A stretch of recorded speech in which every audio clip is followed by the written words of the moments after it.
I just tell me when we go live. Sure. Okay, let's booting up now, so we'll be live in about a minute's time. Okay, just cool.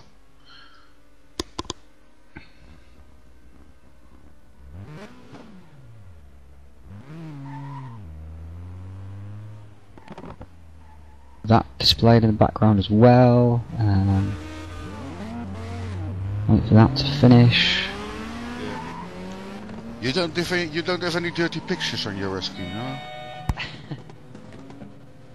I take my job very seriously. So do I, my friend. So the winners so far, Keith's only had one win actually, but VR's had 2 wins, Tarborg's had 2 wins, Keith had a win, Yuri's not had a win yet, and Saul has had a win. Yeah, indeed. Saul has had two top 3s.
Hello and welcome to round 4 of the American Touring Car Championship. This is season 3. We are live from Watkins Glen today. I'm Ryan Callan and I'm joined this week by Mr. Beyond de Haas. Good evening all, good morning to our European viewers, good evening to our US viewers and racers. Thank you, Bjorn. It'd be nice to have you alongside me for this race. In front of you there you can see the points table for the season so far. This is after 6 races and 3 events. Keith Barrick is still top of the table as he has been since after the first round of the season. In second place again is Yuri Braham. Third is Jesper Tarborg after his double win at the KW Super Speedway last week. VR has dropped to 4th after a couple of good results at the KW Super Speedway, but has lost ground to the guys in front of him. Boucher is still there in 5th with his DHR Syncraft teammate Vincent Kahn there in 6th. Rounding out the top 10 is Nato, Skurlock, Nelson and Clean. Danny Wood had a very good round at the KW Super Speedway, moving from 17th to 11th during that time. And Reese Gardner and now Karen Madaru have also moved into the top 20 for the first time this season. So let's get to the racing action and we'll show you the state of play so far. And we can see that Miguel Nato is very much on form at the moment in his Volvo S60. Let's try and find a lap with him if we can. Riding on board now with him. heading now down towards the boot. This is the second time the American Touring Car Championship has come to Watkins Glen. They came here in season 1 for the final round. And they used the shorter NASCAR layout that time, with Lawson and Sol Boucher taking his first ATCC win there. Of the contenders who are here tonight, Barrick took a 3rd and an 8th place at that event, while Graham took a 10th and 11th, so he'll be looking to improve on that at the moment, and he looks on course for that, 3rd so far. And that's British set the fastest sector so far. Bjorn, what do you think of the action so far? Well, obviously the season has been really tight. A lot of drivers really close to each other again, like all the ATCC seasons previously. Here as well we can see the times are really close to each other, so I expect a lot of close racing and a high competition level, to be honest, Ryan.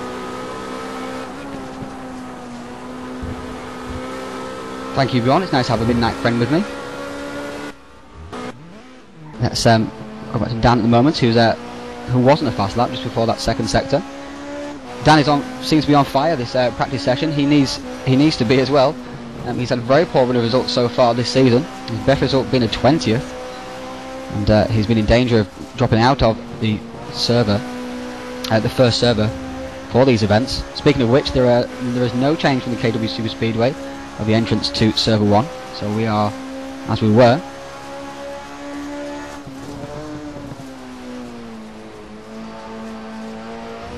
Timer says 12 minutes left in practice, in fact there is 7, only 5 minutes just behind here.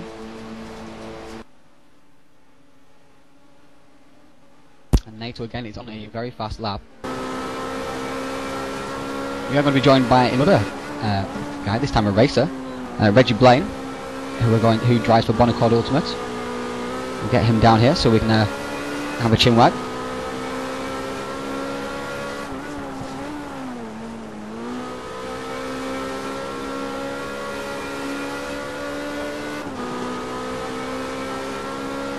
Bjorn, we see a lot of European races in this league. I mean, what is it that you think appeals to those racers to be able to stay up at this time of night and want to race? Well, to be honest, I think, like I just mentioned, the quality and level of racing in the ATCC and American club races is just phenomenal. And I think it's really worth to stay up, watch the races, and just to be part of it. You know, it's really good. Here we are now with Reggie Blaine. Hello, Reggie, who's from Northern Ireland. He's one of those European guys who stays up in the middle of the night to race with these guys. Reggie, why exactly do you do that?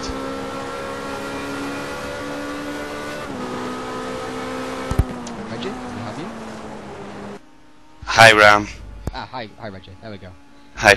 Yeah, Ram. Basically, the ATCC has a great bunch of people and good racers, and I basically joined the first season halfway through, so my number one thing was to make sure that I joined this year and done it the whole way through, you know.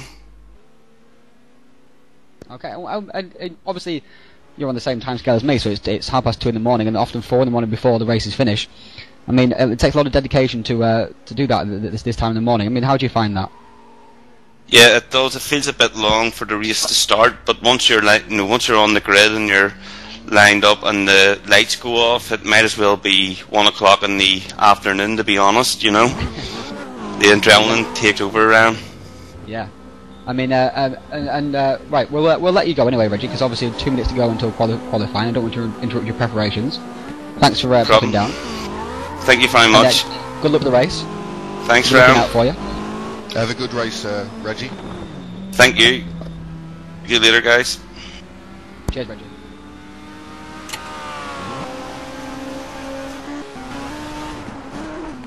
Keith is on a very good sector at the moment, but he's being held up behind Graham, who is his championship rival, of course. We might have got out of the way just in time there. Nato's middle sector seems to be incredibly fast. In the first sector, that we see quite a few people just in front of him. During the second sector, he seems to pull out a heck of a gap.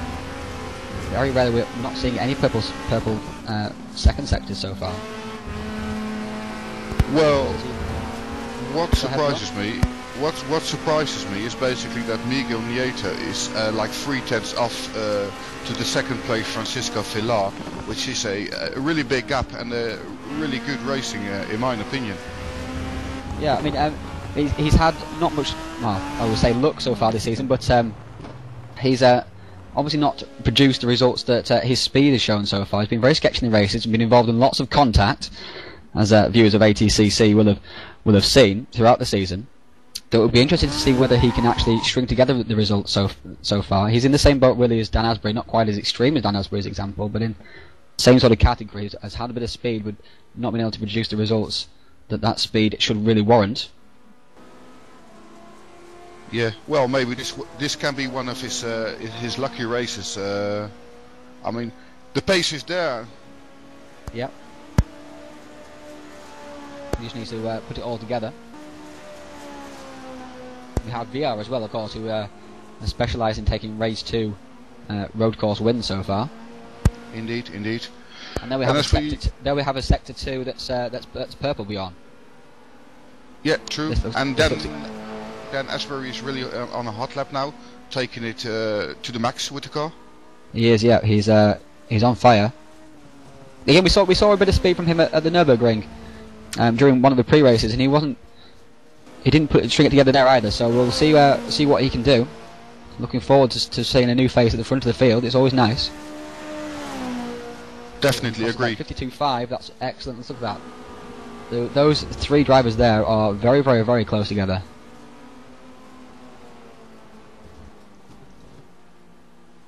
What I mean, we've got 2 BMWs at the top there. Do you think it's a BMW track, Bjorn? I think what you definitely need on this track is a lot of power. We have less corners. There are maybe like 2 or 3 parts of the tracks which you actually go to the lower gears, and for the rest it's just a lot of flat out parts, sweeping corners. So what I think is you need a really powerful car, and the BMW does give it, yes. But what I'm afraid of with the BMW is the tire wears can be really high. I mean, yes, but then obviously there's the added bonus of the fact they're rear-wheel drive and they spread their tyre wear a little bit more evenly and then keep their balance after the pit stop. That's definitely true, though. Yeah, obviously you can see front-wheel drive cars very, very leery afterwards. Yeah, but I think at the end of the day, the aspect which car you drive, I mean, it's all balanced. It comes all down to the driver, especially in touring car races nowadays. Yeah, with everything so close, it's obviously a test for all the drivers.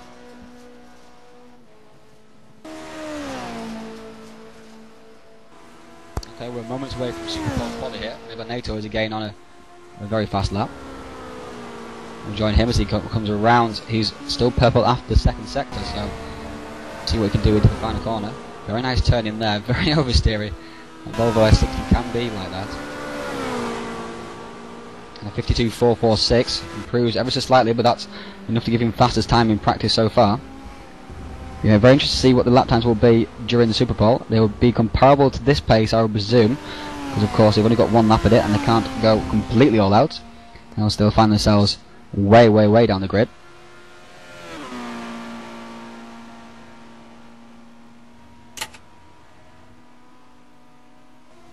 So, we have NATO at the top of the field.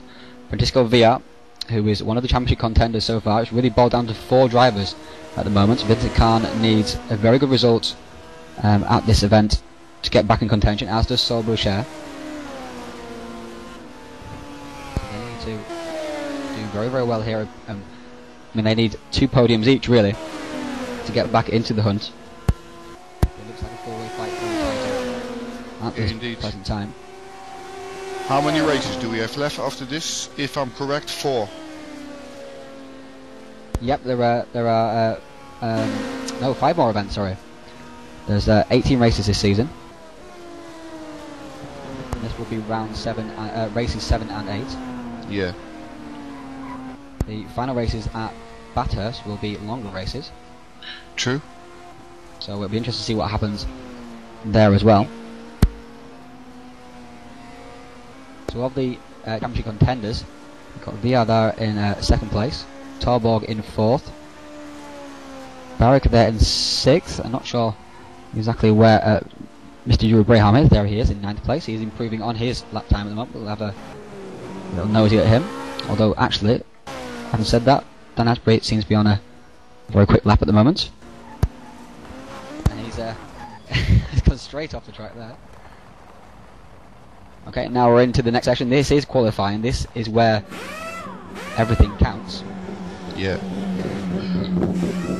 Especially with a one-lap qualifying, you just have to be on it. I mean, you just have to take every corner, attack every corner, but also don't take too much risk, because it's just one lap and you can easily screw up your lap and start at the back.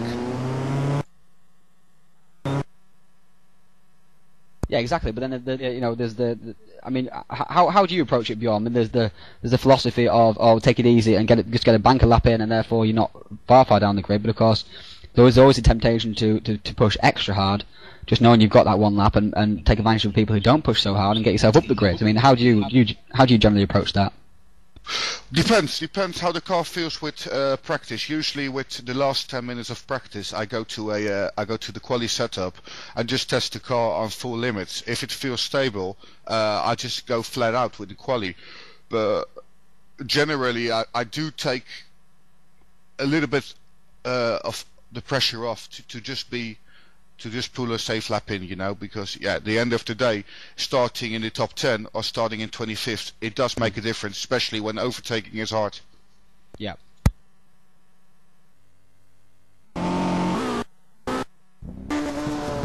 Francisco VR has gone out very early, so we'll ride with him.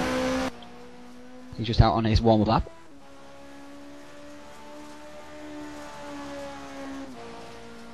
Just a quick recap then of the championship table. Barrick has a 28-point lead over Yuri Braham. There's 101 points for a win, so there's plenty of time to go in this championship. Anything can happen. There are 2 drop scores during the season. But of course, the more races you compete in, the more races you get good results in, the less likely you are to put pressure on yourself to get good results. There's of course 2 DNFs now will mean you can't afford any more DNFs for the rest of the season, so you're not able to push that 100%, maybe only able to push 95%, make sure you don't get any more of those bad results. Indeed. So here comes VR now, coming over the line and starting his lap down towards turn 1. Very difficult, very tricky braking zone into here. Big bump on the inside, and then a big camber on the outside, and then big bump on the outside, so it's quite tricky to get right. I'm going to flow it through there and keep a nice flow through these corners as well, keeping the car as straight as possible, making a straight line, keeping up the speed all the way down this straight. I'm not using the bus stop chain this particular layout. We're going flat out towards turn 4. Dives down to the right, cambered inwards again, like pretty much all the corners on this particular track.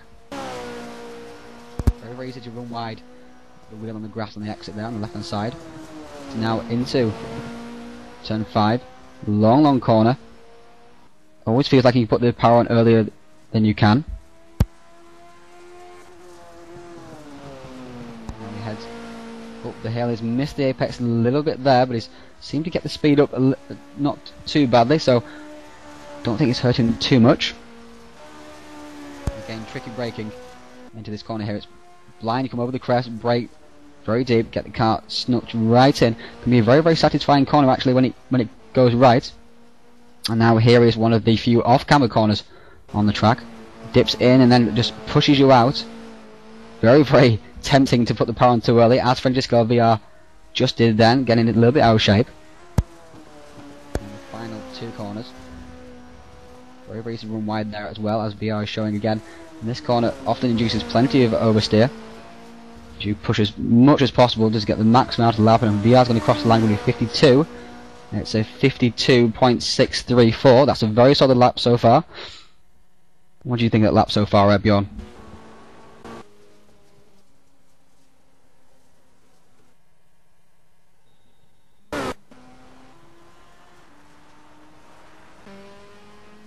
right on board with Solbershare, who look to be on a quick lap at the moment.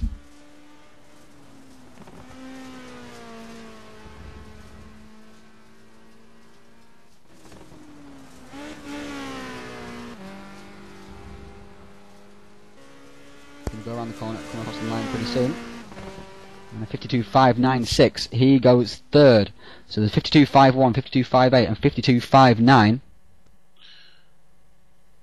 at the top. Really close together. Yeah, very, really very close together. Yeah, as we've come to expect from ATCC. Yeah, and Dan Asbury in second place at the moment. Really, really good. Really stable.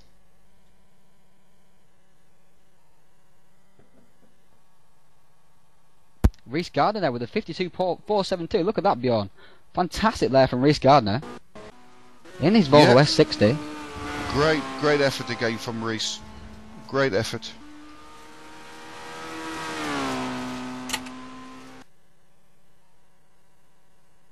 And Karamidaro has just crossed the line in 7th. Tyler Skolak in 6th. Miguel Nato now is going to cross the line. He's gone 2nd with a 52.496. So 2 Volvo S60s on the front row. Who would have thought that? Start of this session. Donking lap there from Reese Gardner. Not quite sure where he pulled that from. I'm not quite sure he will know where he pulled that from. Yeah, definitely. A really good lap from the young guy. It's a really good time. Reese Gardner, one of our Australians in Yeah. the league. Yeah.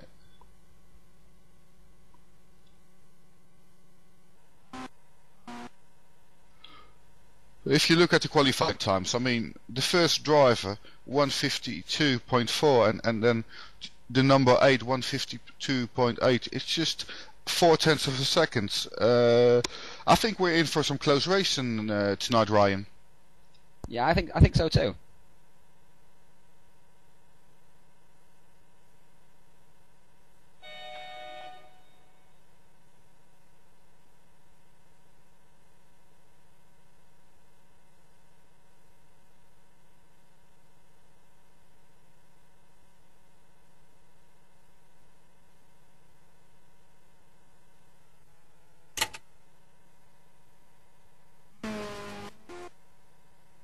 So we still have Keith Berwick, Darius Widerski, Michael van Scheppingen and Daniel Wood to go yet, and Stefan Werner of course as well. Let's follow Darius around. He's getting very out of shape on his outlap.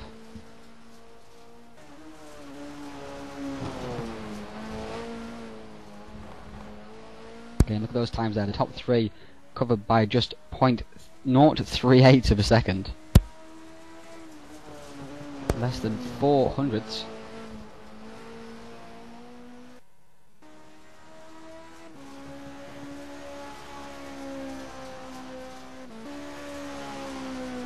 Darius Widerski had a very good start to the season at Road America with his 2nd place.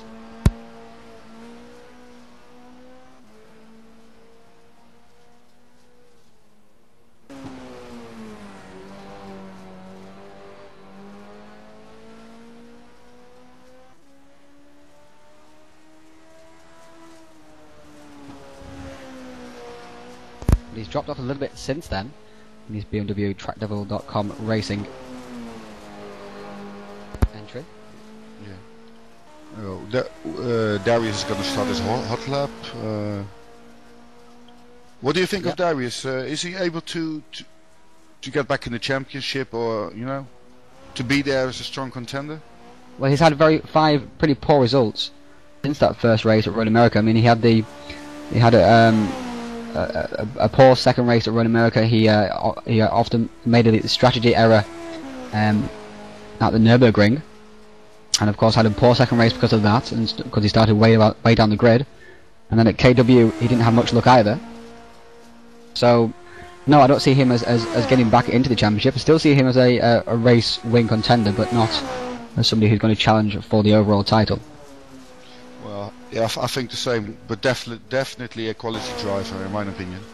Absolutely quality driver, but as you can see now, he's already 3.5 tenths down in the first sector. And as you can see, already 3.5 tenths down, that immediately puts you in 8th position. Just after the first sector. So that's, it does, yes, it does. That's how close this particular league is. Can't let up for 1 second.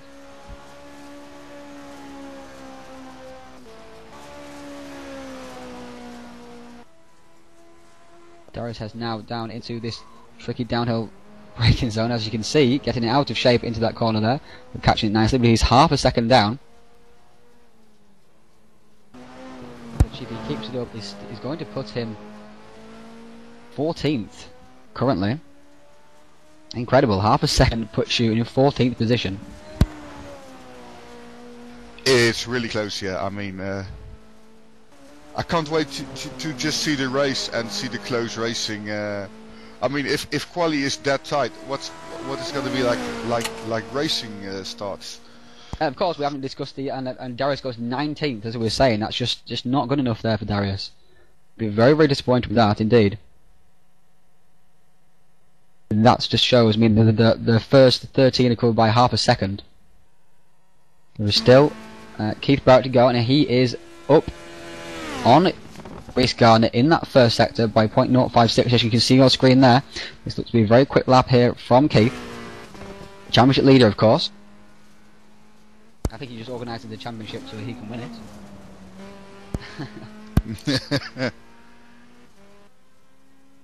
Let's go on board with him, shall we? And follow him round the track. That's a good idea.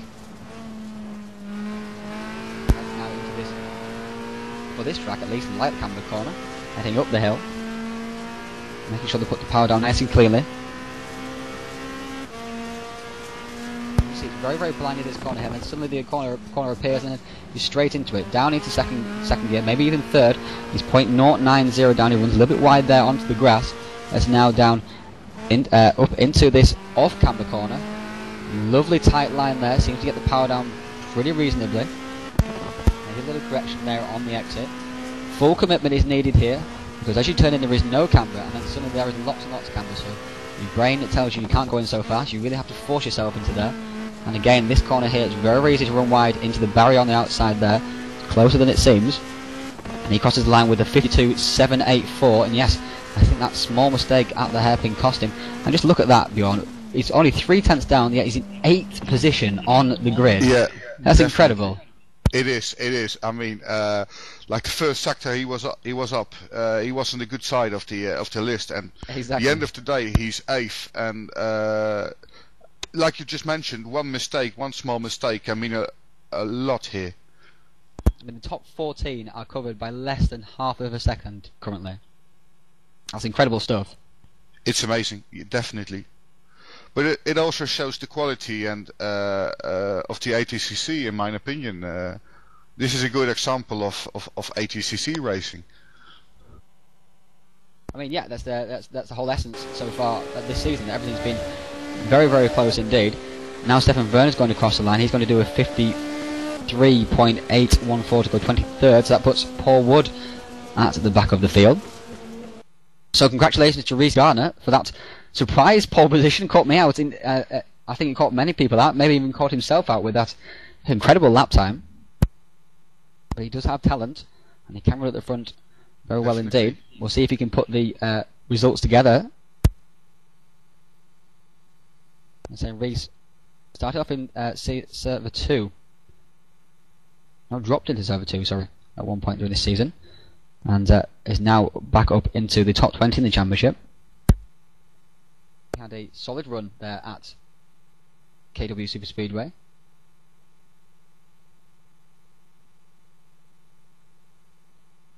As we were saying, the top 19 are less than a second apart. Even more impressive, the top 14 are less than half second apart. Yeah, it's really tight. I mean, Reece is that typical driver when it all comes together. I mean, the car is good, the motivation is there, it all comes together. He's there. I mean, he's definitely a driver to be to take it on for the first place. Then, I mean, yeah, he'll definitely be stoked by that. Importantly, as well, the two of the championship contenders have qualified ahead of Keith Barrick. So we've got Jesper there, way up there in 3rd place, ahead of Keith in 8th. Francisco there is in 6th. Of course, it's a rolling start for the first race, so there is no real drive advantage for that. and maybe in the second race. But Yuri Braham has a disaster. We didn't pick that up earlier, but that's a disaster here for his championship hopes, Bjorn. Back in 24th. He's had a very poor lap there indeed. Yeah, I don't know what happened with Yuri being my teammate. I really hope he can gain a few places on the grid, and I think he will, because he's a definitely good racer. But something must have happened in the quali. Maybe a small spin or a small off, or. It looks like a small off because his time isn't completely terrible, so I think he maybe just ran wide somewhere, or maybe got sideways and had to gather it all up. We have also, of the other two outside championship contenders so far, we have Solbuscher in 5th position. That's good for him. And Vincent Kahn is a little bit further down the field in 10th. Obviously, it's very important to keep in that top 8 throughout all the races. That keeps you up there in very good points playing positions, but obviously keeps you up there in the grid positions as well. Being 9th is no good at all. Being 8th is 10 times better. Despite the fact it's only one position. Of course, there is a reversed grid for the second race. Yeah. Oh, you definitely want that 8th spot. I mean, you either want to be. It gives you a good effort, a good chance in the second race. You know. There's no point in 9th if you've got to go for that 8th position. Yeah. And as VR has shown, he's had reverse grid, 2 reverse grid race wins so far this season. Well, at the end of the day, like in real life touring car as well, I mean, you see a lot of drivers winning the second race starting from pole position after a good first race result.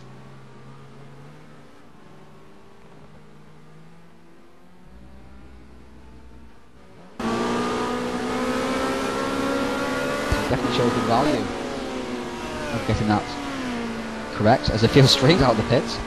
Also wanted some more practice in. The field is so tight, you can't afford to let up any time at all. Let's run you through the grid. Reece Gardner for Track Double Racing with a 4.72, takes pole position from Miguel Neto with a 4.96, driving the Portugal racing team. Jesper Tarborg for Synaptic, who is 3rd in the championship at the moment, is also 3rd on the grid. Dan Asbury, who is 4th in the grid, who will be looking for a strong result here today. As I was saying, his best result so far has been a 20th in the championship, and he's found himself way down the field. A couple of results have found him a lap down as he's been besieged by problems, so he'll be looking for a clean run here. Solbuscher there is in 5th position for DHR Syncraft with a 5.96, with VR, NATO's teammate, there in the 52.634 in his BMW 320. And then Tyler Skurlock for Synaptic Racing, the second team, 52.635. Keith Barrett, the championship leader, there in 8th position. He won't be particularly happy with that. We've lost Matthias Klein. That is unfortunate indeed. Will he be able to get back in? There is a re-entry procedure if people drop out and they are still on TeamSpeak. Hopefully he can get back in. It would be a real shame to lose him from here. Paul Sitcher, as people might remember from Road America. And also 10th in championship so far, driving for Bonacord Ultimate Racing, alongside Reggie Blaine and Kane Lasky. Again, here as well is very, very important is the pit procedure here, Bjorn. You must stay inside when you come into the pits. You must stay inside the pit line. You can't take the normal line and then cut into the pits. You must take that line properly into the pit bunker. So, I mean, it's really going to be essential then. I mean, you have to be on it. Yeah, absolutely. You're going to have to be on it all the way here. You're going to have a good out lap, good in lap. Make sure you have a good entry into the pits. No overshooting. Yeah. Yeah. There is Emil Salborg, who has come up from Server 2 at KW Super Speedway. That's his first race in Server 1. And he's running strong there for Waterblue Racing. In 11th position.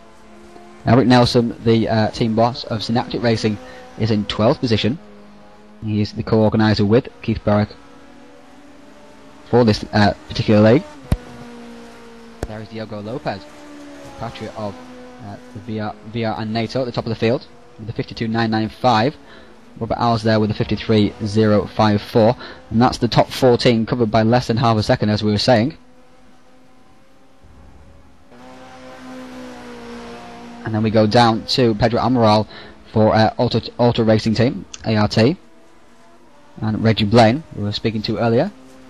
Hopefully he can go well, and Hugo Gonçalves. So they're the three Auto Racing Team drivers there in a line on the grid. Bjorn, that should be interesting. Oh, definitely, yeah. They might push, that's the inside, isn't it? Into the first corner, so they might push their way through a few positions, help each other out. Yeah, what I think in the first corner, what we're going to see is, I mean, I've raced this track a few times in different sims. The first corner tends to go, you tend to go to the outside. It's really hard to stay there in the inside. I mean, so we can see some nice action there in the first lap. In 18th position there, we are supposed to say Matthias Klein, but unfortunately he has dropped out. It doesn't look like he's going to get back in either. That should be a big shame. That's a big shame if he can't join. That is a big shame, yeah. And Daniel Wood there is the best of the Terra Australis Racing teammates so far. In fact, actually, is he the best? No, sorry, Robert Hiles is the best Terra Australis Racing so far. With his compatriot there, of course, Reece Gardner on pole position. He'll be very happy with that indeed. We are 30 seconds away from the race here, so 2.5 minutes away from the race start. Remember, there was a manual formation rolling start, so no rear-wheel drive advantages to be had. Michael Van Schepping in there, one of your teammates, Yuri. So it's not been a good qualifying session for your team, Flying Dutchman Racing. No, I'm surprised. I'm really surprised. Yuri was up there in the practice, yeah. Yeah, I mean, I don't know what happened with Yuri. We probably hear it afterwards. But like I just told like 5 minutes ago, the guys will go forward. I mean, they have two great races, and they're really looking for the fight, and they're really gonna take on the fight, and they're gonna bring the cars forwards. But yeah, just have to wait and see. I mean, 12 laps on this track is pretty long. Yes, I mean they're of course we can see they're almost 2-minute laps, so it's going to be around about 24-minute race. Yuri, of course, is going to have to aim for that 8th position, like we were mentioning earlier. That's so essential. Make sure you get a good grid position for the second race and get some good points in there.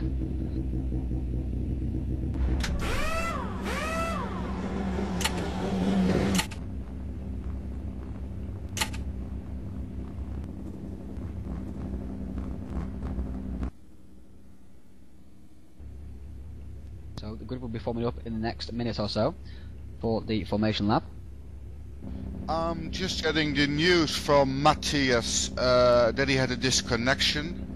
He's just on the chat right now, telling us what's happening, and yeah, bad luck for Matthias with the disconnection. It's really So yeah, that's sad. that is sad. That's very sad to hear that, Matthias. There is Reece Gardner there on pole position. We've not really seen much of him in his Track Double Racing Red Bull sponsored Volvo S60. His team boss is further down the grid in 22nd, alongside his other teammate who's 21st. So a contrasting qualifying session there really for Track Double Racing.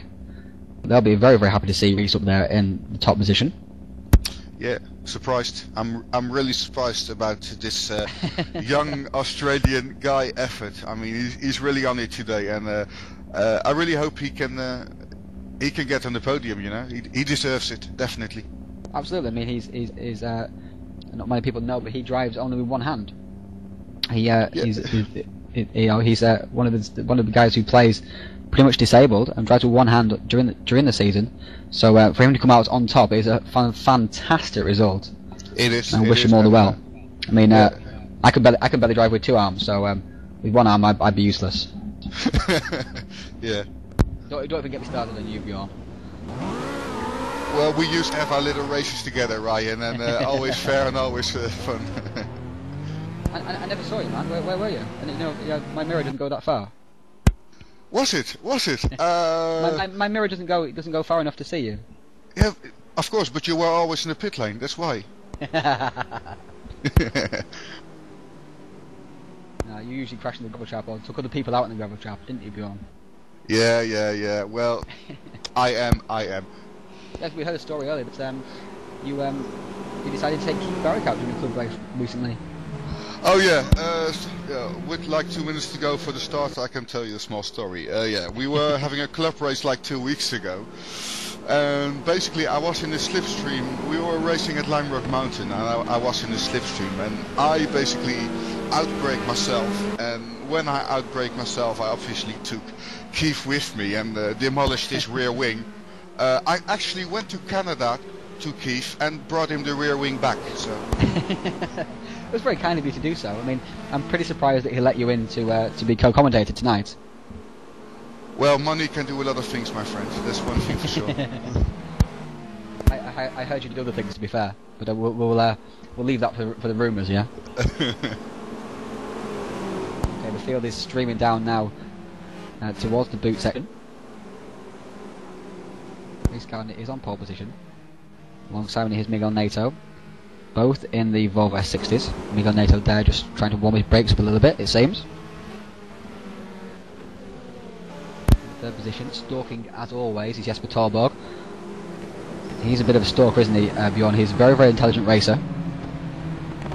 At the last race, he was leading going towards the pit stops in race 1, but decided to drop back to third, just in behind, just stay in the draft still, in behind Yuri and Keith, just before the pit stops, because he didn't want to screw the pit stop up. That shows just what an intelligent racer he is. Yeah, pretty good. Pretty well thought. He thinks things out very, very well indeed. Again, another young racer, only 16 years of age. So he's dominated at the moment by little kids. Not really. Well, at the end of the day, we're all little kids, if it comes to exactly, racing. Yes, yeah. We're the kids with the pretend cars. Indeed. We've not moved on very much from pushing our little Matchbox cars around the room. Okay, we're getting ready for a start now. They are just 3 corners away, from the start of the race. Looking forward to this race very much indeed. Going to be very exciting, I feel. Yeah. Can't wait for the first corner. I mean, I'm really looking forward what's going to happen there.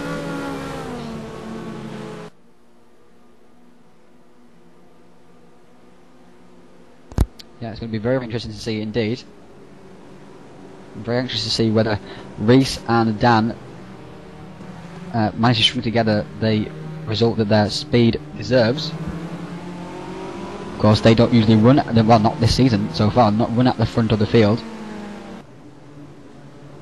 Very, very interested to see how they cope with the pressure being up amongst all these aliens. Field streams round now. We're going to go green any second.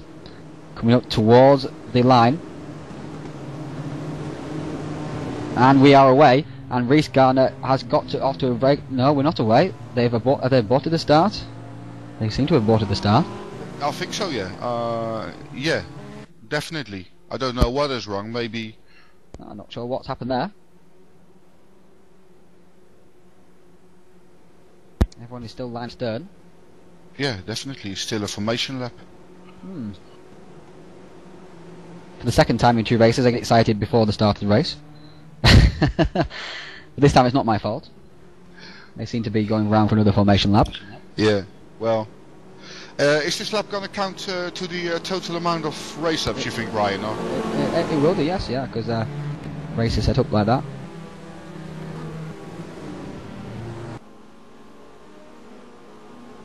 I'm not sure what the problem will be. Hopefully we'll hear from race control pretty soon what the problem was.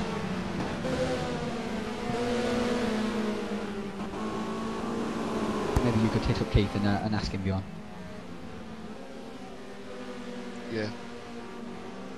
Well, Keith is driving right now, and I'll just go into the other channel. Give me 1 moment, and then I come back with some inside information to all our live viewers.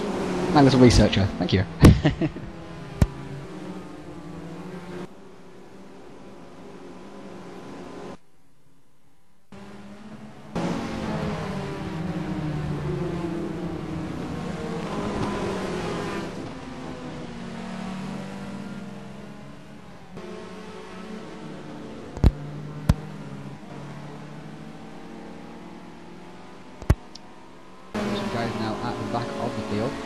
be sorting themselves out into position. Maybe they had some messed up positions.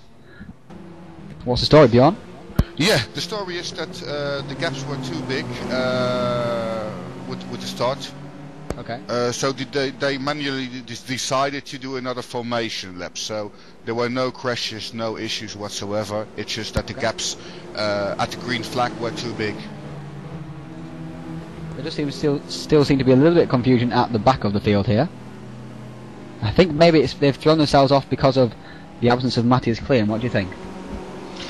I don't know. I don't think it's got anything to do with Matthias, because very unfortunate that Matthias disconnected. But this was all down to the races itself, with just letting the gap being too big. You can actually call it doing a little Vettel on the Hungaroring, you know. Yeah. So we'll head back towards the start of the field, the top of the field now, and we'll get ready for a restart after the aborted start before. They head now down into the penultimate corner. As I was saying, Bjorn, I always find this corner quite difficult mentally, because you don't have any camber when you turn in, but there's lots and lots of camber when you actually get into the corner. So you really have to push yourself through that. Definitely, yeah. The streams now around final corner. A glorious picture of multicoloured cars, all different teams, all different countries, for the American Touring Car Championship. And round 7 is now go, and away they go. And Rhys Gardner has got off to an excellent start. Nobody seems to have gained any position so far. NATO tucks in behind is Tarborg. Coming down the inside is Swiderski holding that position, and he's tagged the back of Tarborg. That was very close indeed. Tarborg holds onto it. Danny's going to lose out too. Yeah. The Peugeot of Saul Boucher.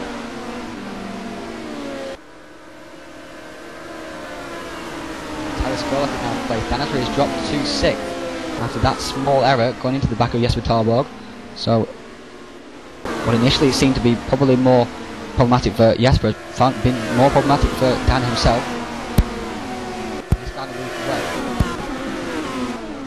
Very, very good start of Rhys. I mean, he took it all along. And off has gone Kamadara. It's interrupted there. Yuri, but off has gone Kamadara. He's gone flying off at the bottom of the boot. He's managed to rejoin the track now, I think. Where is it? Where is he? Can't quite find him. Where on earth is there? He is back there, behind the two Terra Australis racers. So he managed to get going again, but that was a very high speed accident down, spin down there. I really hope for him that he didn't hit anything, because in lap 1 that would be really quick, but he definitely lost a few positions there. He did indeed. And now the top 3 are very, very close indeed. Miguel Neto is monstering the back of Rhys Gardner. Hopefully he can abstain from having contact during these races. We've seen plenty of contact from him during the opening few races in this season. So no, there goes contact already. Yeah. But that was pretty fair. I think Rhys turned in on the Peugeot of Miguel Neto. Miguel seemed to be up the inside pretty clearly. What do you think of that, Bjorn? What I think of it? Well, first of all, I think it's really sad for Rhys, but I think it's a racing incident. I mean, 2 drivers going in the corner while there is space for only 1 driver. Typical first lap incident, in my opinion. And he's back down now to 9th position. This is what we're talking about. Often gets himself in situations where he has accidents from it, and Jesper Tarborg has very quietly just sneaked up onto the back of Miguel Neto as well. He's now in behind the draft of the Portuguese driver, looking for a way past. He won't be too desperate so far. He likes just to keep a watching brief and figure out his strengths and weaknesses. Very kind of racer indeed, Jesper Tarborg. Around the outside now of Miguel Neto. I was afraid he was going to crash then, and I was going to give him the mockers. In 3rd place is Saul Boucher. Moved up to 4th now has Tyler Skurlock. In 5th is Francesco Villa. Just in behind him is Keith Barrick, who's got past Dan Asbury, who's now dropped to 7th position. There he is in behind the red and green BMW and the orange Peugeot. Francesco Villa has won 2 races so far this season, tied for most wins of the season with Jesper Tarborg. The 2 wins have been taken by Barrick and Boucher so far. for DHR Simcraft. DHR Simcraft incidentally out leading the team championship by quite a way. And there is Jesper Tarboe just stalking the back of Miguel Nato. What do you think? You think that Jesper is quicker, or is he just waiting his chances, maybe to the pit stop, maybe to get a good opportunity to pass?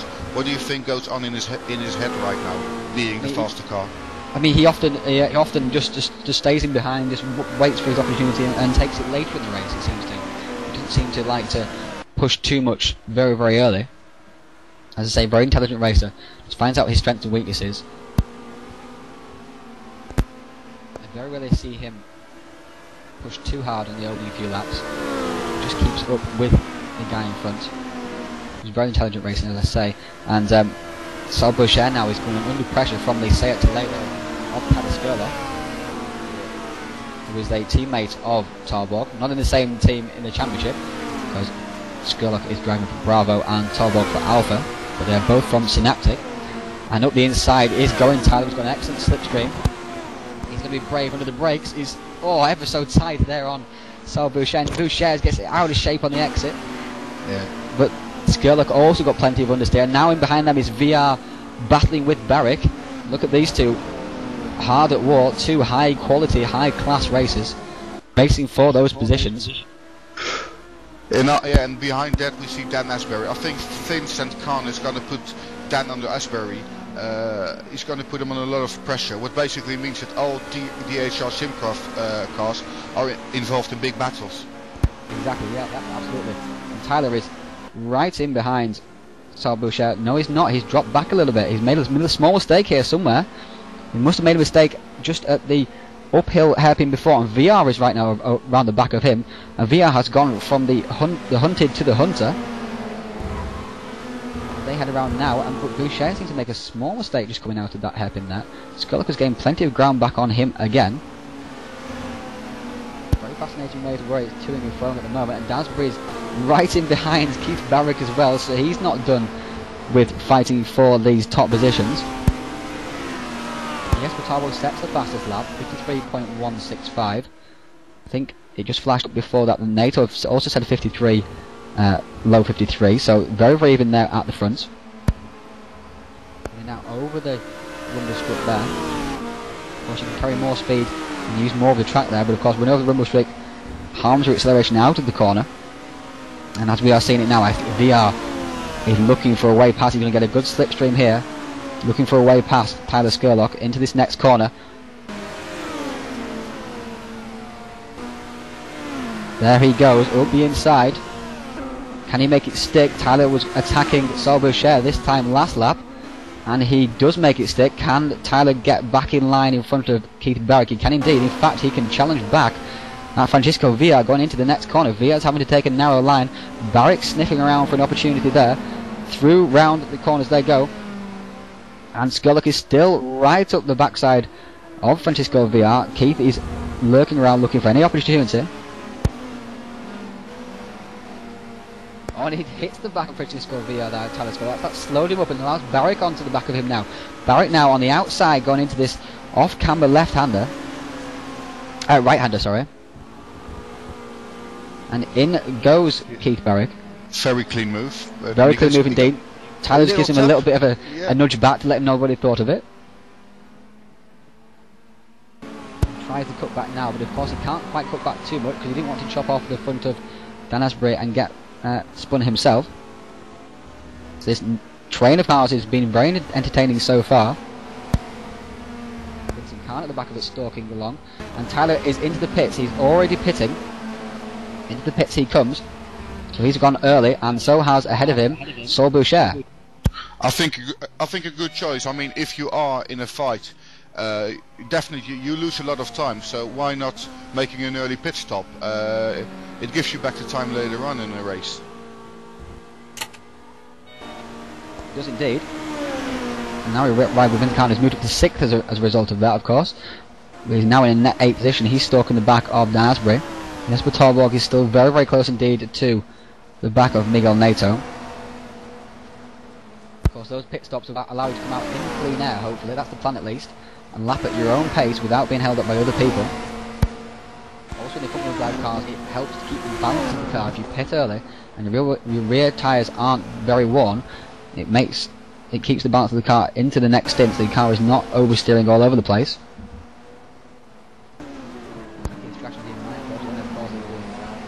The downside of the fact that towards the end of the race your tyres will be more worn and you'll be more susceptible to being passed with the people.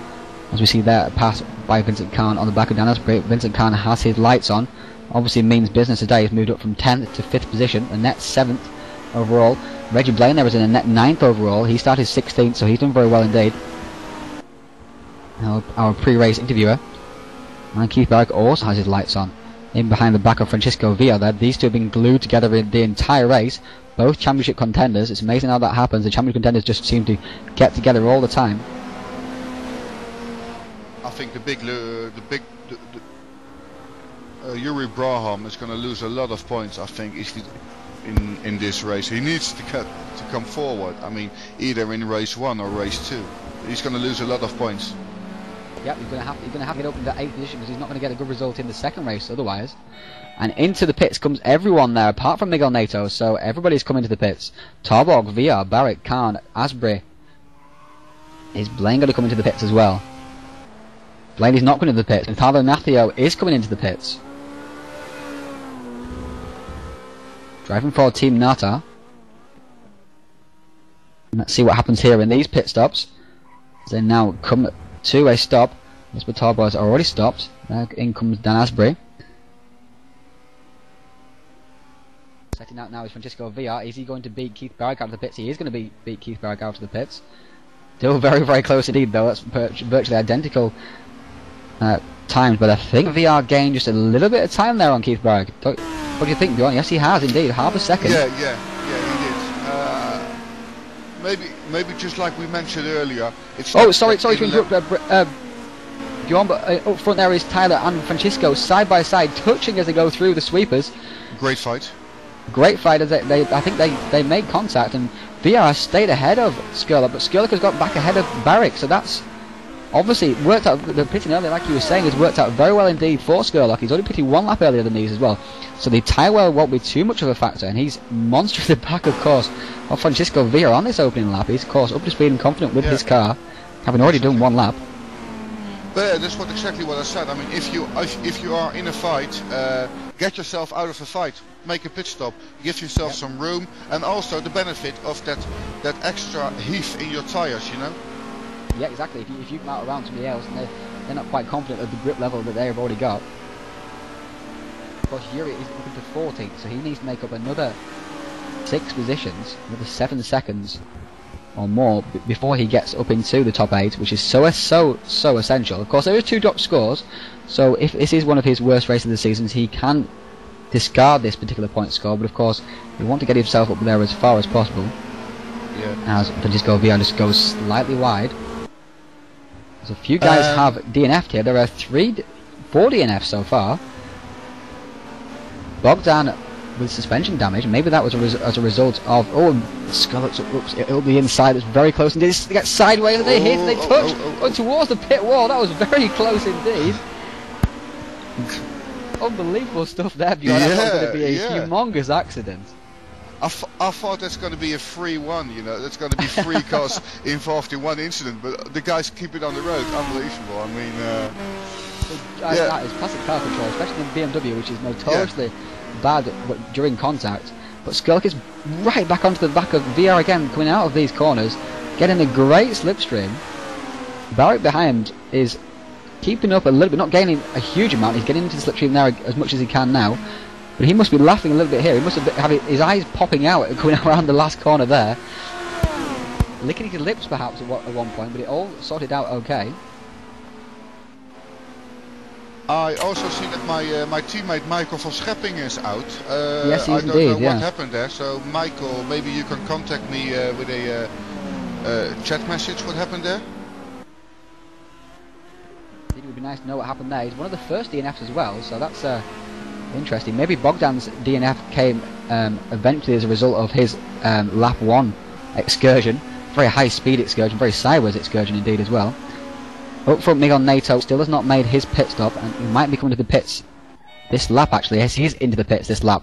So let's see what Jesper Tarborg can do. Can he get ahead of NATO? Pitted one lap earlier, so he's had this lap on fresh front tyres, while NATO has had a lap on normal front tyres, and NATO, I think, will perhaps just stay ahead of Tarborg, but it'll be very, very close indeed. Of course, Tarborg will have that consistent pace already soon as well. NATO will be coming out the pits now. Indeed, there he is, coming out of the pits, heading down the hill. On the right-hand side, we should see Jesper Tarborg appear any second now. There he is, coming into turn 1. Solberg there in 3rd place. He's running very well indeed. As I said, he needs 2 podiums really today. And Tarborg has beaten NATO out of the pits by a huge amount. Look at that. He's got almost half a second lead. And I just got a message from a teammate, from the FDR team member, that Michael van Scheppingen had a desync with the game, so some technical issues. Oh, so he's lost connection completely. Will he be there for the second race? He probably will, yeah. That's what I'm going to find out right now. We just got a message there from Karen Madara and Bogdan, who had a good start, got a little bit of bump into the fast right at the end of the lap as we saw him going flying off around the corner at very high speed indeed. So that's where Karen Madara has gone, a result of his DNF. As you can see now, Jesper Tarborg has just a .06 lead over NATO.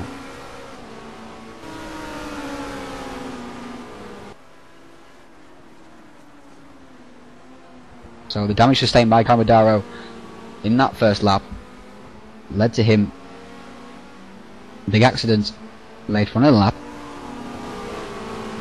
NATO is stuck in the back of Jesper Tarborg now, and Boucher is right in behind. As you can see, the gap now has reduced from 0.6 to 0.4. So NATO with a slightly better tyres. And I'm just getting a message from the FDR team that Michael van Scheppingen is not racing the next race. So he's finished for today. He can. Oh dear. He can go to the paddock bar. It's a big shame because talented driver, always motivated, doing well. Wish to see him up front soon. Yeah. It's a shame not to see him in the league. But up front we have a brewing battle here between Tarborg and NATO. Whereas Keith Berwick is fighting with Tyler Skurlock once again. Sick of these. These three are glued together. Look at these three. They've been fighting all race, and Tyler's going for the slipstream on VR and covering the inside, of course, on Barrick, and Barrick is trying to get the slipstream on him, following each other all the way around the track. Barrick almost puts a wheel on the grass there as he goes around that corner into the break in there. NATO is stalking the back of Jesper Tarborg. We saw him put not a forceful move, it was a very fair move actually as well. It was quite a hard fair move on Rhys Gardner into that corner there. I seem to remember Rhys had the exact same thing happen to him in one of the pre-races, and through goes NATO and Tarborg has hit the back of NATO. NATO slid up the inside and Tarborg turned in. He's hit the back of NATO and NATO has gone sideways. Tarborg is back into the lead. Look at Saul Boucher stalking right in behind. He's looking for his second win of the season. Tarborg is looking for his third win on the trot. NATO is looking to put some of his good speed into a good result for once this season. And what a great last few laps. I mean, what we look 3 cars battling for the lead. Exactly. It's really amazing. Yeah. Fourth, just in behind there as well. This is exactly what we expect from the ATCC. Yeah. Good example of clean, fair racing and really high level action all the way through. Exactly. And NATO's got very sideways through the next few corners, trying to catch back up to Tarborg in that little incident there. I think we'll call it a racing incident there. Perhaps Tarborg could have backed off and let NATO go back through again after hitting him, but perhaps he felt that NATO had dived up the inside a little bit too hot. I'll call it a racing incident myself. And Tyler is still fighting off the attentions of Barrick, and VR is trying to stay ahead of them both and trying to catch up to these top 3. We're on the final lap now, Bjorn. And this is going to be a do or die lap here from NATO.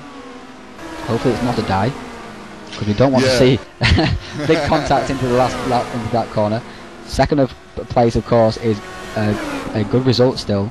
And he's come diving up the inside. I knew this would happen. He's gone up the inside and he's flown through. That's a very good move, actually. Very aggressive and very assertive indeed. And Tarborg is back down to second, and NATO has taken that position. He's wanted it for the last few corners, but Tarborg gets out of shape there into the next corner. And it looks like NATO has got the win now. He's got that half a second lead. In behind we've got Skurlock and Barrick still fighting each other fiercely, and Skurlock has caught right back up to the back of VR again. This train of cars is just toing and froing between each other. Dan Asbury has the all-important 8th position. Up front, Tarborg looks like he's going to settle for second place. Of course, he's still far ahead of his main rival there, Keith Barrick, who's in 6th position. And Dan Asbury in 8th position at this moment. So he'll be back up there in the second race. Yeah, another chance. NATO is going to take his first win of the ATCC Season 3. He flashes his lights as he comes over the line. Tarborg in second, Boucher in third, VR in fourth, holds off the attention of Skurlock, who holds off the attention of Barrick. 7th, Eric Nelson, who's moved his way up nicely from a slightly poor qualifying. 8th is Dan Asbury. He'll take pole position for race 2. Down in 12th there is Yuri Braham. Our pole sitter, Reese Gardner, finished back in 10th position. He would have been hoping for more from his result there, but VR will start 5th on the grid, and with his BMW starting pace, I expect to see him into second place perhaps by the first corner. Khan comes across the line in 13th. That's not a good result there from Vincent Khan. Not quite sure what happened to him, because he was challenging for 6th position at one point, wasn't he, Bjorn?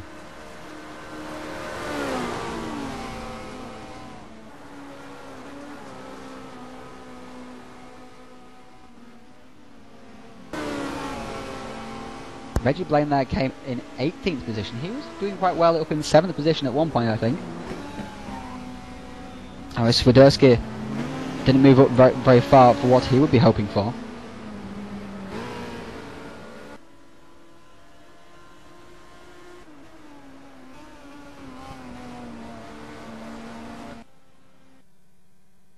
Now we can see a string of DNFs.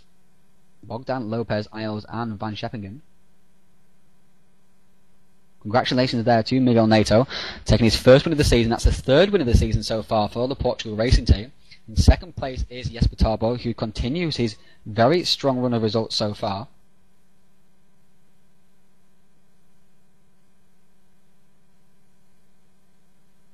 So what did you think to that race, Bjorn? I mean, your teammate Yuri Braham didn't quite manage to get himself up into that all-important 8th position.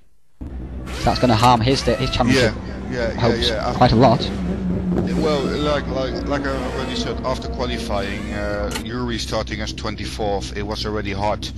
I mean, it's just not his race, I think, today, and his pace is pretty good. So, but getting from 24th to 8th in just 12 laps, it's a big challenge, you know. And I think getting 12th I think he maximized it.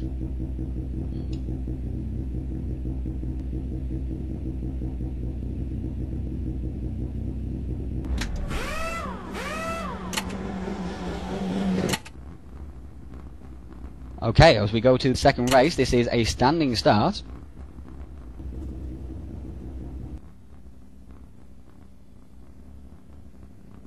As we were saying, it's Dan Asbury on pole position for this race, so he's back up there again after qualifying 4th. Brought his way through into the 8th position. That's his best result of the season so far, so he'll be very, very pleased with that. After a dismal run of results, which have seen him placed no higher than 20th. And just getting some news again from the FDR driver Michael van Scheppingen. He is driving in race 2, so he's on the grid, Michael van Scheppingen. Yeah. That's good, at least he's made it into the second race.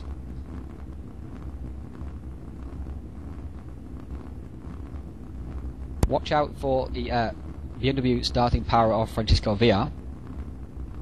Dan Asbury will be starting for pole in his BMW as well, so I would not expect to see him headed into the first corner.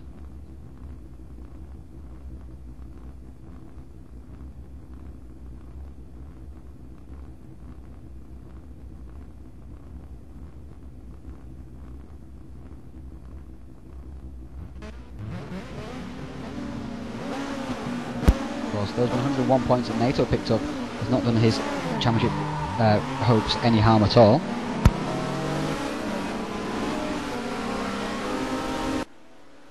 There we are for the second race. We are away. Sorry for missing the Yeah, start there. It's a bit of a lag on the screen. And Dan Asbury's got an excellent start, and VR is up into second position. Eric Nelson's dropped from second to third. Barrick is from third to fourth. As we said, the BMWs have really got an excellent start there. Big gap. Really clean start from Dan Asbury. I mean, he took it on and proper job. Yeah, it was. Yeah, we were looking to get past him pretty soon though. So at Road America, what happens when VR gets into the lead? He just isn't headed. Of course, the same happened at Nürburgring, although it was a lot closer fight there. Praise and one winner, NATO is still there in 8th position, where he started. Jesper Talbog has moved up one place from 76. Skurlock and Barrick are locked in battle again. Yeah, great to see that again. I mean, all fair. There is Keith Barrick. He's going up the inside of Eric Nelson. He's made a mistake, and his Synaptic teammate Skurlock also wants to get past and keep up with his sparring partner for this event. But Eric covers the line there, and Skurlock tucks back in. Talbog looks down the inside of Skurlock as well there. Wasn't really on though, that move. NATO and Boucher are at the back of the 8th. Reese Garner has moved up one position there, as you can see, into 10th place.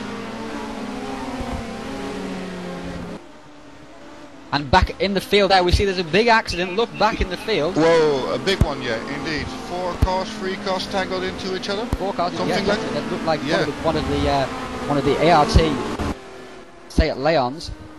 Yeah, there is Paul Wood, and Reggie Blaine looks like he was involved there as well. I think that is Diogo Lopez. That might be Hugo Gonçalves. Yeah, I saw one of the Bon Accord cars. I think the Reggie one just smashed into the wall. That's one thing I saw. Yeah, he shot up right across to the side of the track.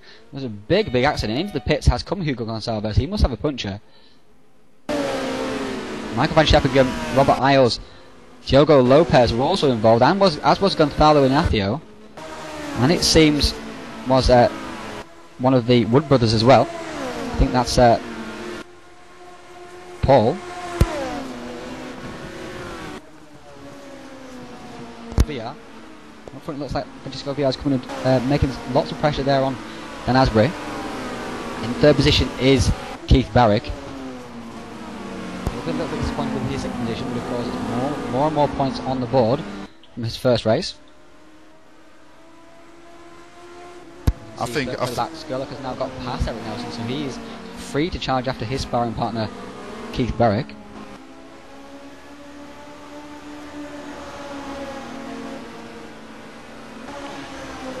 I think Keith is just waiting. Keith Barrick is just waiting, and he's thinking, let the number 1, let the number 2 driver just fight with each other, and at the end of the day, I walk away. Yeah, some smart driving. It is smart driving. That's why he's probably the favourite for the title this season. His mixture of speed and consistency. And just at the back there, I see the bit of action between Nelson and NATO. Reese Garner has moved up into 8th position. Where has Jesper Talborg gone? Jesper Talborg has left the game. What on earth has happened there? I don't know. Was he involved in a disaster there for Jesper Talborg. Yeah. Rick Braham has moved up into 8th position. Reese Gardner, 9th position, sorry. Reese Gardner now is challenging the back of Saul Boucher. Reese is determined to make up for lost time in the first race. If he gets past Saul here, very close indeed. If he gets past Saul here, he can get up to his race war nemesis Miguel Nato. Do you think this is in favour of Dan Asbury? I mean, that Francisco and Keith are battling. Dan can actually walk away slowly, you know. Well, of course, he'll be hoping that they get into a battle themselves. But I think that Barrick will be too intelligent to get into a battle with Francisco and let Francisco battle Asbury instead, rather than the other way around. Of course, it is very, very close up front here. It looks like VR and Barrick have got the measure of Dan in terms of speed, but of course, catching up is one thing and getting past is one thing completely else. Indeed, the racing rule. Exactly. Back there we can see the Synaptic cars having lots of fun together, as you can see. NATO is right in behind these two Synaptic races.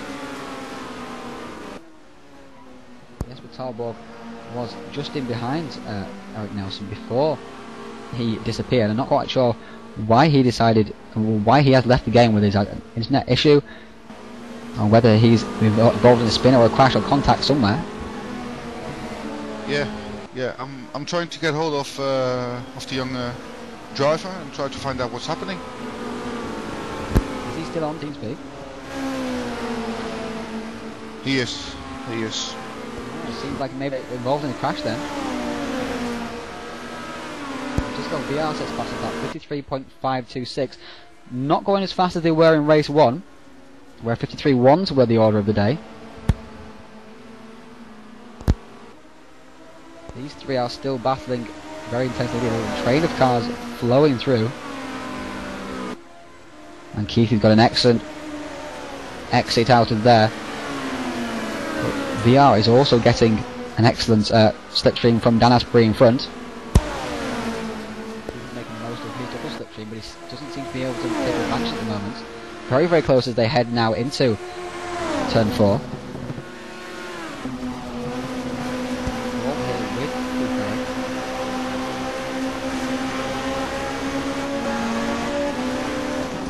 Look now back from the back of Dan Asprey, looking back at the window view of Francisco VR, and VR has gone through, and Barrick is looking up the inside as well. And VR has gone through. Dan Asprey went slightly wide, and VR nipped straight through, took complete opportunity of that.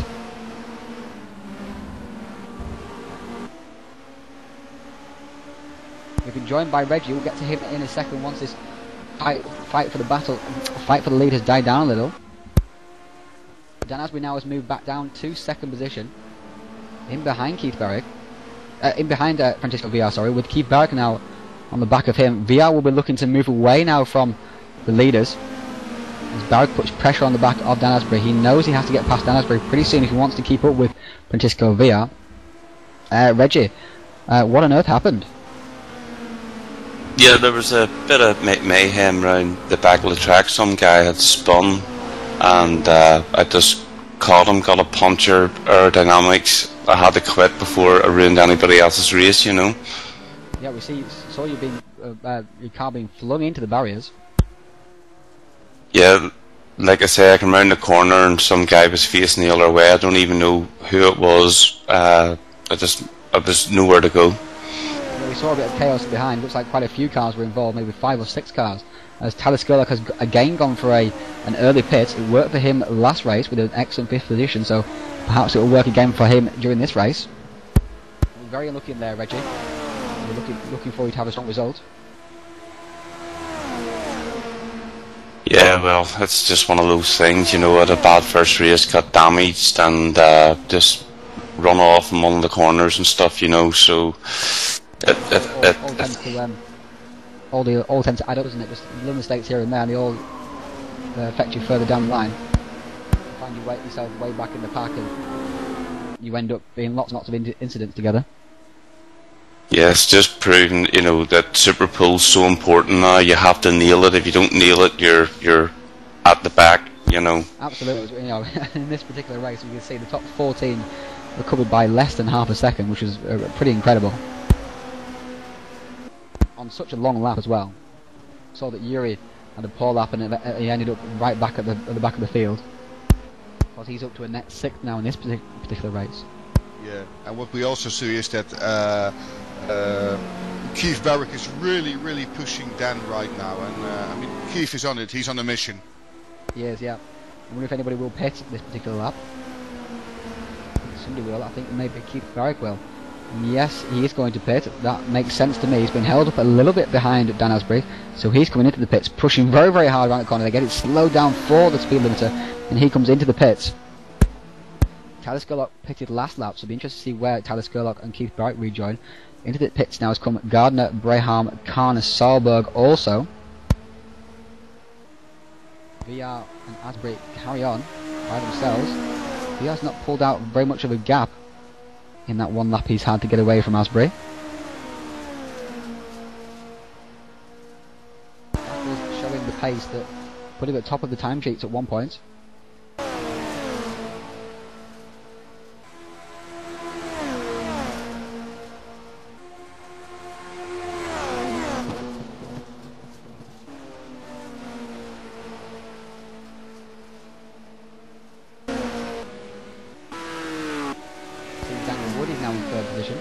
As a result of those pit stops, he's having a big fight there with Michael Van Sheppingen. There must be a lap down perhaps, or maybe the scoreboards are slightly messed up, but he's having a big fight there with his teammate Robert Isles and Michael Van Sheppingen. Head now down around the back of the boot. Just getting word from Jesper Torberg what's happened in this race. He had a desync. He could not see anybody on track, so he had to stop. Big shame. He lost a lot of points there. Absolutely, what a shame. Meanwhile, we can see that Barrick has come out well ahead of Skurlock. Nelson and NATO and Boucher are having a big battle in behind there. NATO has dropped a little bit of places, I think. Wasn't he ahead of Nelson before those pit stops? I think he was, yeah. I think he... the pit stops of the rest were just a little bit better. Like I just mentioned, if you are in a fight, make a pit stop, because you will only lose the end of the day. He's got to be pulled away from this particular part, but he hasn't been able to gain on Keith after those pit stops. As Boucher pulls out for a little look there at the back of VR. And behind him is Reece Gardner as well, so this is all on for young and old. There is Yuri Braham in behind, who's recovered well. His poor first race and poor qualifying. So he'll be looking just to pick up plenty of points. What surprises me is that Dan Asbury already got 6.8 seconds behind the leader in just a few laps. I mean, Francisco is really walking away from Dan. Let's have a look now at Dan Asbury. Well, he's pitted, I think, Bjorn, so that'll be why he's got a little bit of a bigger gap. Francisco Villar is still out on track. Dan Asbury has come out well ahead of Keith Barrick, so that pitting earlier has not worked for Keith Barrick at all, has it? No, he's still there in third, and well, I think he needs to go for the direct fight. Yeah, he was right behind Dan before that, but now Dan's a nice 1 second lead, look. And Skurlock is even gaining on Barrick. Today will commence battle once again. Would be nice though. Nelson and NATO are crossing swords. Boucher keeping watching brief once again. He seems to be doing that in both races, just keeping watching brief both times. But he needs to get himself a bit further up the order, Saul, but to gain some points on the top 3 or 4. Of course, it will help with Torborg dropping out of the championship. Dropping out of this race, sorry. Of course, as I say, there are 2 drop scores, so it's not a complete disaster, but that is unfortunate there from Jesper. He's only got, like, perhaps 1 chance now for a mistake for the rest of the season. Yeah, it's really hard, man. It's really hard. A bit of a heartbreak there for Jesper, who have been going very, very well indeed. We've been brought a little bit in this race, of course. It's sad to enter a race like that way. I mean, you can always make a crash, you can always make a mistake and drop out positions, but this is just one of those technical failures which can happen in real life as well. I mean, you can have an engine failure whatsoever, and it's just sad. And look at that, Tyler Skurlock is on fire, the fastest lap of the race so far. He's really gaining on the back of Keith Barrick, and out of the pits comes Francisco Villar. He's going to be alongside Dan Asbury coming out of the pits. Has he got enough speed coming out of the pits to stay ahead of Dan Asbury? I think he just about has the speed, and this has closed everybody up very, very tightly indeed. Keith has now came on the back of Asbury as a result of that, and VR is heading down the straight. He's in the lead. Asbury is in the slipstream. Is Asbury going to have a look? Is he going to do a NATO? Oh, VR covers the inside very aggressively indeed. He was having none of that. And now around the outside, he's going down Asbury slightly wide. Cutting up the inside is Keith Barrick. That's going to make Dan go narrow into the next corner. That's it. Oh, VR gets slightly out of shape. And Dan Asprey and Keith Barker side by side once again. Keith has got the inside line into the next corner. Looking back now from the leader, Francisco Villar. Barry takes second position, but Dan is going back up the inside. They very, very close to touching indeed. Tyler Skurlock is now right in behind the back of Dan Asprey. Dan has gone from second to third, challenging for the lead. Yeah, and surprisingly, I think we can expect something from Tyler Skurlock as well. I mean, he's hot today. He's on fire. He's looking hot. Yeah, he is. He's looking hot indeed. And further back in the pack, of course, NATO's got past Nelson, and so is Boucher. And they're looking a very tasty pack indeed. This is the battle here. NATO, Boucher, Nelson, Gardner, and there's Yuri Braham just tacking on the back of that. And Gardner has gone slightly wide. Gardner's coming out the inside. He hit the wall here coming out of there. Can Yuri go on the outside? No, he can't. Can he cut back and get a better exit? He looks like he can, perhaps a little bit. Here comes now Reese Gardner around the final corner. Yuri is going to look for the inside into the next corner, and I think he's going to get the position. He's going to gain 8th place there from Reese Gardner. Yeah, fair move. Fair move. It's set up nicely indeed. Reese, yeah, really, that move was caused by his mistake 3 turns ago. Yeah, but that's the thing. If you make a mistake before entering a long straight, you will lose. As simple as that. The racing is so close, you can't afford to make it a small mistake. Never mind, run wide and hit the wall. And again, Francisco Villar is going to the inside of the track to make sure he tries to break the toe of Dan Asprey. In behind there, look, is Tyler Skurlock.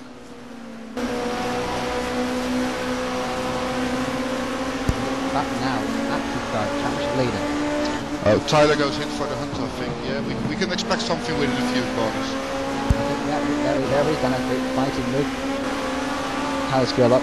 There is the Seat Toledo, obviously an Active Racing driver. Of course, it's very important for Francisco Villar's championship that he stays ahead of Barrick in this race. He's finished ahead of him in race 1. He needs to finish ahead of him again in race 2. And he seems to be locked in battle again as well.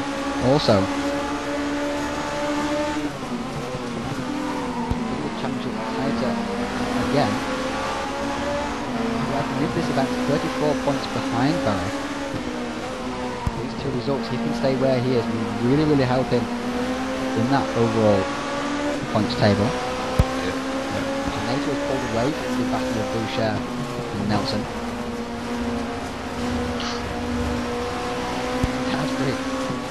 Pushing very, very hard through those corners there. Lovely line there from Tyler Skurlock. Hit the apex beautifully. Yeah, but this is one of those tracks you can really push. I mean, if you have a lot of confidence in your car, with all those sweeping corners and things, it's really nice to push the car here to the limits.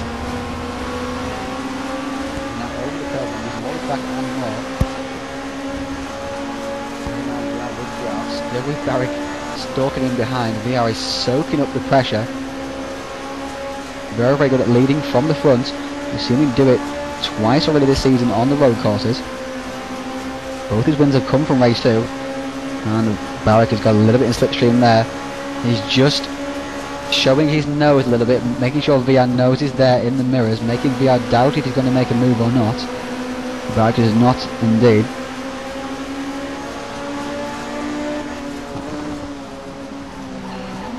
One thing is sure, Keith is faster, but does he going to get the opportunity to pass? I'm not sure if he's fast. If he's fast enough faster, if that makes enough faster to be able to make a pass. Of course, he's got the benefit of the slipstream to help him keep up with the back of VR. I think we're very, very even in pace. VR is looking very, very calm indeed. And his beautiful red and green BMW 320. I do like that paint of this game. In behind is Dan Asprey, still holding on to 3rd position from Tyler, whose challenge seems to have faded just a little bit. He doesn't seem to be... He's staying behind Dan Asprey, but he's not showing his nose or being aggressive as he was maybe perhaps a lap or 2 ago. Of course, he's pitted a little bit earlier, so perhaps his tyres are a little bit more... Well, they will be more worn than the guys in front. Nato is gaining on this bunch ahead of him. He's 2 seconds behind Tyler Skurlock, so I don't think he's going to be able to make it, as we lose Diogo Lopez from the game as well. Boucher and Eric Nelson are fighting together. Nelson let go at Boucher into turn 1 now and lost out because now Braham is right in behind him. Boucher has pulled away from the American driver. Here comes Yuri Braham now. It's a lot Stalking the back on the straight. On the straight, yeah, exactly. Is he going to make a dive up the inside? Nelson left a little bit of room. It was tempting. Yuri had a look. It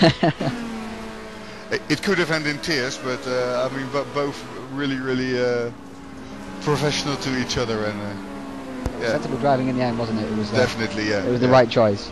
Could have ended in tears.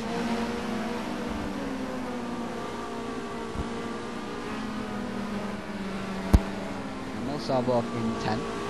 Gareth Swiderski has moved up to 11th in this race. It's a better race from him, but of course it's still not enough for what would be expected of a driver of his calibre. Vincent Khan is in 13th, so his championship has really taken a big hit in this race. Finished 13th in the first race as well, so not sure what's happening with him. Maybe he's got involved in certain battles. There is Bogdan in 14th. He'll be happy with that after a DNF in the first race. Daniel Wood there tracking the back of him. Pedro Amaral also. And there is Gonzalo Ignacio and Paul Wood. They of course were involved in the big accident on lap 1, weren't they? So they've done well to bring themselves up to those positions. Yeah. Indeed. And didn't finish the race again though. Yeah, I'm just seeing it the same with Robert Aals. I think Robert Aals was out as well in the first race, if I'm correct. Yes, it was. Yeah. Yeah. So, I mean, Absolutely definitely a weekend to forget for those guys. Yep. Not a race event that they will remember fondly. They are in the pits. Barrick is still tracking the back of Dan Asbury. And Dan Asbury, look at the back there. Dan Asbury is under siege there from Tyler Skurlock. They were hooking the inside of the track, trying to make sure that Tyler didn't get the inside line into the next corner. Yeah. And Tyler is all lap, over the back. It is the last lap, as you say. Yeah. And Barrick is looking up in front as well at VR. Can't decide what to watch first. I think we could better go for the first one then. We can actually see both fights in one screen then. Yeah, go for the lead battle would be best. Yeah. We need a split screen. And there is Barrick in behind VR. As you can see, just in the background there, Dan is under huge pressure there from Scott. If anything happens between those two, NATO will nip through as well. So they need to be careful they don't make any contact, because NATO will take any advantage at all. And Barrick is right up in behind, getting all squirrely under braking.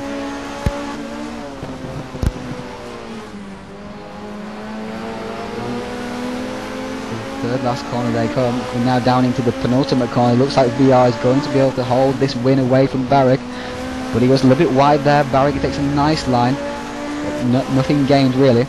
All VR now needs to do is just come across the line here, and Barrick is right in behind him. Can he make a run to the line? No, he can't, not quite. And VR takes his third win of the season. Barrick, the championship leader, is second place. Dan Asbury third, Skurlock fourth, NATO in fifth. Our race 1 winner. Nelson 6th, Yuri Braham 7th, Saul Boucher in 8th position. Braham got Boucher in the end. That's an excellent result there from Braham. Gardner, our pole sitter, comes across the line in 9th position. Saarborg in 10th. Swiderski 11th, Werner 12th, Khan 13th. Not a good weekend for him. Daniel Wood there in 14th, Pedro Amaral in 15th. Bogdan comes across the line in 16th.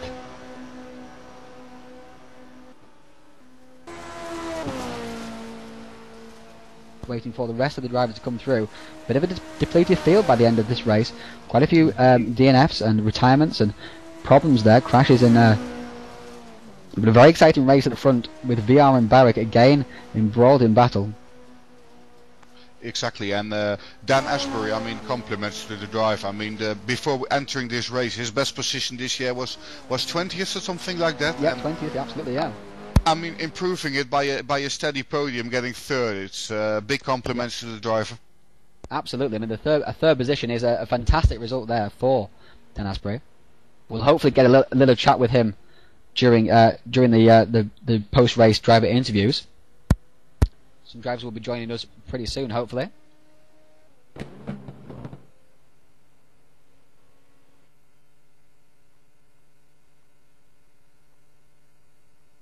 As across the line came Paul Wood in 18th position and Hugo Gonçalves there in 19th. They'd obviously had Hugo was involved in that first lap incident where he had to pit for a puncture as well, but he soldiered on and picked up some decent points.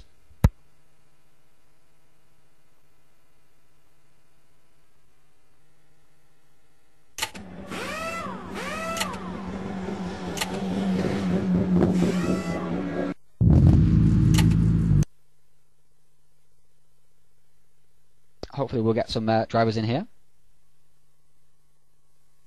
Would be nice to have some, yeah. Here we are. We are joined by Mr. Saul Boucher. Hello. Good evening, Mr. Boucher. It's becoming a regular occurrence. You coming in here.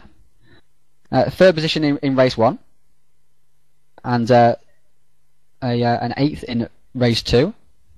How did you feel those races went for you? Well, race 1 went excellent. I managed to pull off the best time I've ever managed to pull off through all of my testing here, including my pre-qual and qualification, 52.5. And quite surprised that was only good enough to land me in a 5th grid spot position to start, but yeah, it goes to show the competitiveness of the field here. It was incredible. The race itself covered by less than half a second.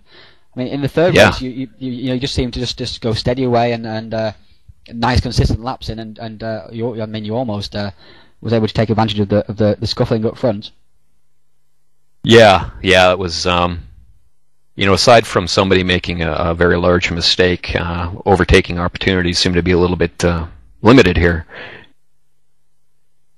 Yeah, I mean, those corners are very, very fast, so there's not very many big braking zones, and of course the camber is there as well. So if you hold the inside line, you pretty much guaranteed to stay ahead. Let's go with Francisco Villa, who's not joined us before in the post-race interviews, despite taking 3 race wins now. Congratulations to you for the 2nd race win once again, Francisco. Hi Ryan, thank you very much. How did you feel those races went for you? I mean, were you happy with your pace? Are you happy with the results? I mean, this run was almost perfect for me. I knew that it would be very difficult in the first round, in the first race to win, because I've been practicing with all the Portuguese and with Miguel, and they were really, really fast. So I knew it was quite difficult to beat them in raw pace. So I was expecting to finish in the top 5 and then get the advantage of the BMW on the start. And so I did. I was quite lucky to pass Danny Asbury in the 2nd race.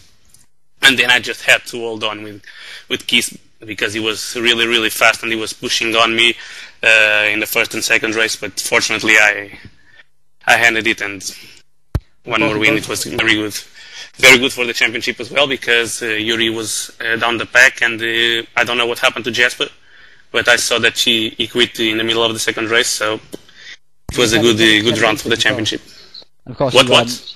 Yeah, he had a desync, so he synced out. So and of course you finished in front of Barrick in both races, so that helps the championship. Yes, it's good. Of course. It's also good for the championship. Now I imagine that I must be 2nd in a championship at the moment. I would guess so. Yeah, that's almost certain with the poor results for Yuri and the disconnection there for Tarbog. Yes, and also for the Portugal racing team, it was more than perfect, because we won both races, me and Miguel. So you took up both wins. Congratulations to both. Exactly. Thank you very much.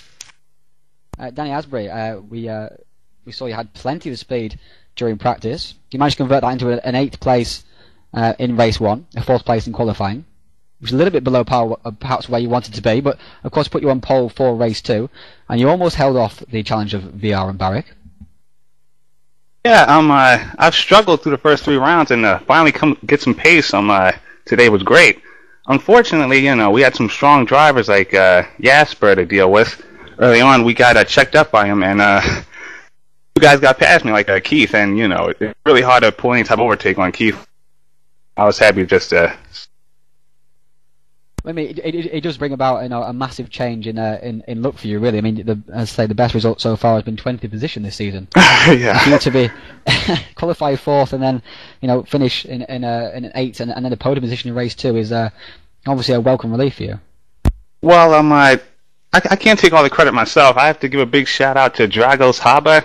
He allowed me to use this setup from pre-quali, and that's where I got most of my speed from. Obviously I had to convert it a little bit to the race, but that's mostly what it is right there.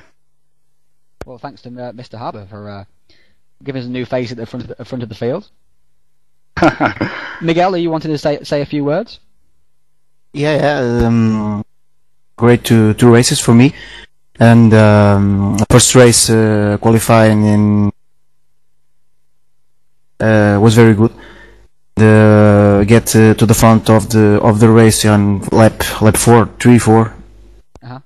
Imagine, and have a good pace in the race run. The pit was very good too. So good result. It was an excellent strong move on Tarborg on the last lap. Yeah. So I saw Jasper braking too soon in that curve, two laps before, and I try in the last lap because only there is possible. Yeah, I mean it was an excellent win as well. I mean you almost caught up to the front guys in race 2 as well as they were squabbling. You got a good result there also. That does your championship hopes no end of good, of course, because you'd dropped back a little bit from the front group. Yeah. So, the pace in the race 2 with Francisco in front, I knew it that 3 seconds, 4 seconds behind, it's impossible because Francisco was very strong too, and the track. The 5th position in race 2 was very good because I lost time in the first half of the race. Was very good. Well, congratulations to you, Miguel. Moving on to Mr. Barrick. The first race was a little bit disappointing for you, as was qualification, of course. But you still got the championship lead, I think, by my calculations. So you've come away with good results. It was pretty tough. I mean, the pace of the field was pretty much blinding. That's the only way to really put it. And I know your math isn't the greatest, but it's good to know that even with you doing the math. but I'm really happy that the way the race went. I was happy that I stayed clean, didn't get into any incidents. 6th, I believe I finished in the first race, which I'm happy to do, especially with an 8th qualifying. But in race 2, I think if I may have had another lap or two, I might have been able to just put together the right lap to maybe make a move on Francisco. But the pace that he was holding in race 2 was, it was really hard to match lap for lap because any little bobble and the draft's gone. Then you're pushing to get it back, and then when you're pushing, you make a small mistake, and so on and so forth. You know how it goes. And all I got to say is, I mean, everyone raced pretty well. We had a couple issues with a few guys desyncing. That'll be dealt with after the fact, in the pits. But with Jesper dropping out, it's very unfortunate because he had a very strong run going. I'm really sorry for him, obviously, because you hate to see that to any competitor. But all in all, I think it was a great event, and everyone did a great job. Well, congratulations for holding on to the championship lead, as you've had since the first race of the season. Thanks very much, guys. Thank you for entertaining us all. Well, thank you again, Ryan, and everybody. We'll see you guys at the next event, and we'll see just in 2 weeks' time. Right on, and we'll pop out of here right now. And where are we going, Mr. Keith? Where are we going next? Sebring International. Sebring International. That'll be an excellent. That'll be an excellent race indeed in sunny California. Very nice, and it should be some very good racing again. But it seems to be every race, the races just keep getting tighter and tighter, and it's hard to really predict what's going to happen. Yeah, it's really boring. Really, the races are far too tight and far too close. Yeah, I'm sure the viewers they just thought it was a bore and probably just tuned right out. Yeah, well, thank you, Ryan. Thank you, Bjorn. Bjorn, for joining. I really appreciate it, and you guys you guys did a great job. I'm sure. I'll be downloading as soon as this is done. So thank you, drivers. We'll see you in 2 weeks' time at Sebring International, like Mr. Keith Barrett's just said. Thank you, Ryan. Thank you. Guys. All right, thank you very much. Everyone out of here.